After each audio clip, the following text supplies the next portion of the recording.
The Abenaki, a confederacy of Native American tribes, maintained their autonomy for nearly 200 years after the beginning of the contact period with the European settlers, although they modified their culture to fit the European mold along the way.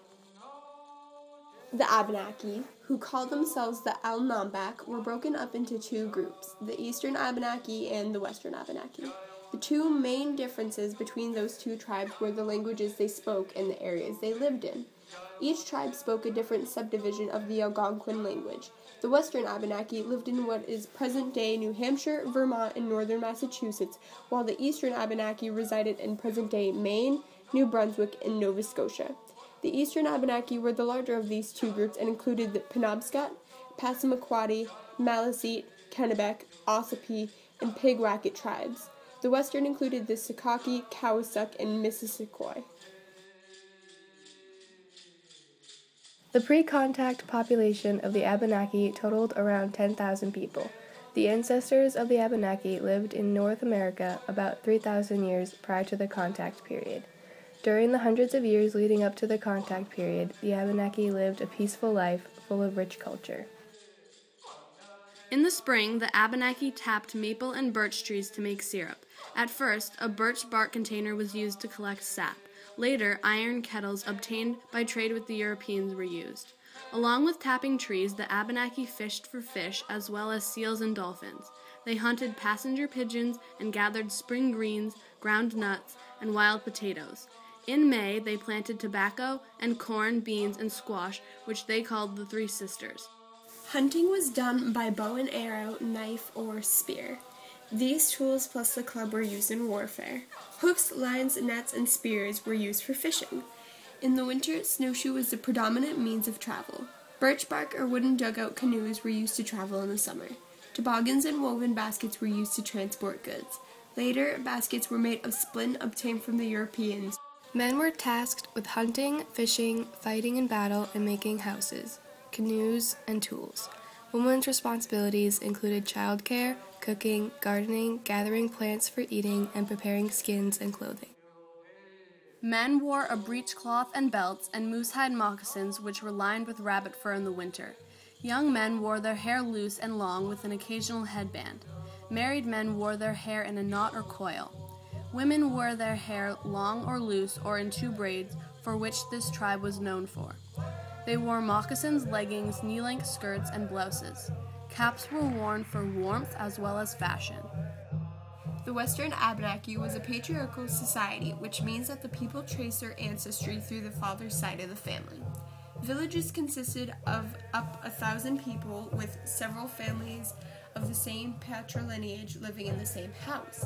In the summer they resided in log houses, and in the winter they lived in wigwams covered in elm bark. The Eastern Abenaki lived in the dome or square-shaped houses with pyramid-shaped roofs. When a couple was married, the bride moved in with her husband's family. Kizitonk, Kedakin na, Kiziop Wadzoak, Abaziak, Ta Awasak. Stories were told to discipline and teach children as well as pass down the values of their society's culture. One of the Abenaki's most important stories was their creation myth. They believed that the earth was always in existence, and they referred to it as their grandmother. The Abenaki got along with most tribes in the area except the Iroquois, their long-term enemies. They constantly fought with this rival tribe, and the Iroquois raided them often. After years of war with the Iroquois, the Abenaki decided to pay them in exchange for peace in order to survive as a tribe. Shortly upon contact with the French, the Abenaki became adamantly involved in the fur trade. Because of this, their lifestyle changed rapidly. They regularly intermarried with the French and incorporated non-native items into their culture. The Eastern Abenaki first were contacted by the Europeans during the 1500s. The first known instance of contact was in 1524 when Florentine Giovanni da Verrazzano, an Italian explorer employed by France, landed on the coast of Maine. After his visit, many European colonists sailed to the northern east coast. French explorer Samuel de Champlain arrived at the Penobscot River in the fall of 1604. It was this first meeting that negotiated the somewhat peaceful relationship between the French and the native Abenaki that lasted nearly a century. The Abenaki traded fur with the French for years and aided the French in many wars to come. The Abenaki encountered Captain George Weymouth from England in 1605, marking the first time the Abenaki met the English.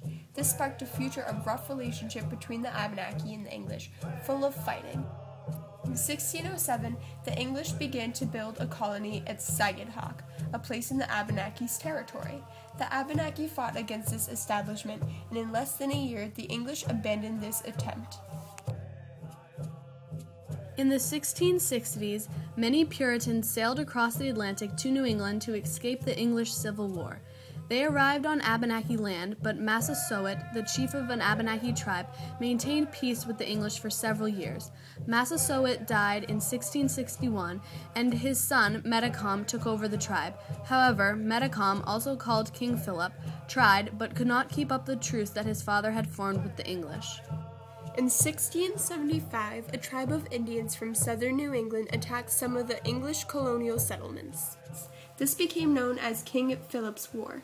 Metacom joined forces with the Pennacook and Androscoggin, while most Abenaki tribes attempted to stay neutral. Metacom and his army attacked over 50 colonial towns and completely demolished over 10. This brutal war ended in 1676 when Metacom was killed by the victorious English. Because of King Philip's War, several Abenaki tribes escaped to a settlement the French built in Quebec as refugees. The same year, the new Abenaki leader, Mogg, signed a new peace treaty with the English. This prevented serious wars, although some minor feuds occurred. Although the Abenaki had peace with both the English and the French, the two European countries engaged in a series of wars from 1689 until 1763 in the New World. The Abenaki found themselves caught in the middle of the war and the two nations' quest for dominance in the New World. Some of the many wars the Abenaki were involved in were King William's War in 1689, Queen Anne's War in 1702, Dummer's War in 1723, and King George's War in 1744. After Dummer's War, several tribes of Abenaki, like the Pigwacket, Aroosaguntukuk, and the Kennebec, left New England for Quebec, which was an escape for the natives. In 1755, the French and Indian War broke out. The Penobscot wanted the tribes to stay neutral, but they eventually engaged in the war and fought against the French. This war ended in 1759, and the French were forced to leave North America. All these wars were incredibly disastrous to the Abenaki's economy, and in 1762, the Penobscot signed a treaty in which they surrendered to the English. Because of the destruction of these wars and the presence of disease, the Abenaki fled to Canada. They later returned to their settlements overrun by the British, and then returned back to Canada to settle on the St. Francis River. In more modern times, the Abenaki who remained in America continued to fight for their rights and recognition throughout the 1980s. The Abenaki tried to maintain their autonomy by attempting to remain neutral in times of European conflict and fleeing to places like Canada, where they might be left alone. Despite their efforts, they found themselves under European yoke and reduced to reservations.